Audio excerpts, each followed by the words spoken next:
Hello viewers, আসসালামু আলাইকুম। আশা করি সবাই ভালো আছেন। আজকে আমরা আরেকটি গুরুত্বপূর্ণ ভ্যাকসিন নিয়ে আলোচনা করব। ভ্যাকসিনটি হলো রোটাট্যাক ভ্যাকসিন।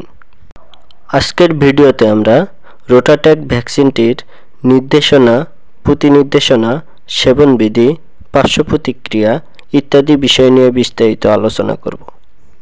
ভিডিওটি অবশ্যই শেষ পর্যন্ত দেখবেন। আর হ্যাঁ, যারা এখনও আমাদের মেডিসিন কনসেপ্ট চ্যানেলটি সাবস্ক্রাইব করেননি, দয়া করে সাবস্ক্রাইব করুন। আর যারা ইতিমধ্যে সাবস্ক্রাইব করেছেন তাদেরকে অসংখ্য ধন্যবাদ। রোটাট্যাক ভ্যাকসিনটি রোটাভাইরাসের প্রতিষেধক হিসেবে কাজ করে। ভ্যাকসিনটিতে কার্যকরী উপাদান হিসেবে রয়েছে 5টি rotavirus gastroenteritis strain G1, G2, G3, G4 এবং P1। আরও রয়েছে sucrose, sodium citrate, sodium phosphate monobasic monohydrate, sodium hydroxide, polysorbate 80 এবং ফেটাল বোভিন সিরাম। রোটাট্যাক ভ্যাকসিনটি তৈরি করেছে মার্ক শার্প অ্যান্ড ডোম অর্থাৎ MSD ফার্মাসিউটিক্যালস। এটি একটি আমেরিকান কোম্পানি। ভ্যাকসিনটি বাংলাদেশে বাজারজাত করে হেলথ কেয়ার ফার্মাসিউটিক্যালস লিমিটেড। আমি আগেই বলেছি রোটাট্যাক ভ্যাকসিনটি রোটাভাইরাসের প্রতিষেধক। এবার আসুন জেনে নেই রোটাভাইরাস কী। রোটাভাইরাস একটি অত্যন্ত সংক্রামক ভাইরাস যা মারাত্মক ডায়রিয়ার কারণ হয়। বেশিরভাগ ক্ষেত্রে শিশু এবং ছোট বাচ্চাদের ক্ষেত্রে এটি হয়ে থাকে। এটি বিশ্বব্যাপী 5 বছরের কম শিশুদের মধ্যে গুরুতর গ্যাস্ট্রোএন্টেরাইটিস বা পাকস্থলী এবং অন্ত্রের প্রদাহের প্রধান কারণ। একটি পরিসংখ্যানে দেখা যায় যে এই ভ্যাকসিনটি না দেওয়া শিশুদের মধ্যে বিশ্বব্যাপী প্রতি বছর প্রায় 5 লক্ষের বেশি 5 বছরের কম শিশু মারা যায়। এবার আসুন জেনে নেই রোটাট্যাক ভ্যাকসিনটি কাদের জন্য নির্দেশিত নয়। প্রথমেই রয়েছে সেভিয়ার কম্বাইন্ড ইমিউনোডেফিসিয়েন্সি অর্থাৎ যেসব বাচ্চাদের জিনগত বিভিন্ন কারণে রোগ প্রতিরোধ ক্ষমতা কম থাকে তাদের জন্য এই ভ্যাকসিনটি নির্দেশিত নয়।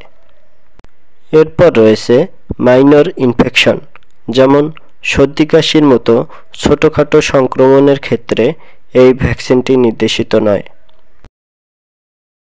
এবার আসুন ভ্যাকসিনটির সবচেয়ে গুরুত্বপূর্ণ বিষয় এর সেবনবিধি সম্পর্কে জেনে নিই। এই ভ্যাকসিনটি মুখে সেবনযোগ্য ভ্যাকসিন। এই ভ্যাকসিনটির মোট 3টি ডোজ। ভ্যাকসিনটির 3টি ডোজই শিশুর 6 সপ্তাহ থেকে 32 সপ্তাহ বয়সের মধ্যেই দিতে হয়। প্রথম ডোজটি শিশুর বয়স 6 থেকে 12 সপ্তাহের মধ্যে দিতে হবে। দ্বিতীয় ডোজটি প্রথম ডোজ দেওয়ার 4 থেকে 10 সপ্তাহের মধ্যে দিতে হবে এবং তৃতীয় ডোজটি দেওয়ার 4 সপ্তাহ পর থেকে শিশুর বয়স 32 সপ্তাহ হওয়ার আগে যে কোনো সময় দিতে পারবেন। সহজ ভাষায় বলতে শিশুর বয়স 1.5 মাস থেকে 8 মাসের মধ্যে এই ভ্যাকসিনের 3টি ডোজই দিতে হবে।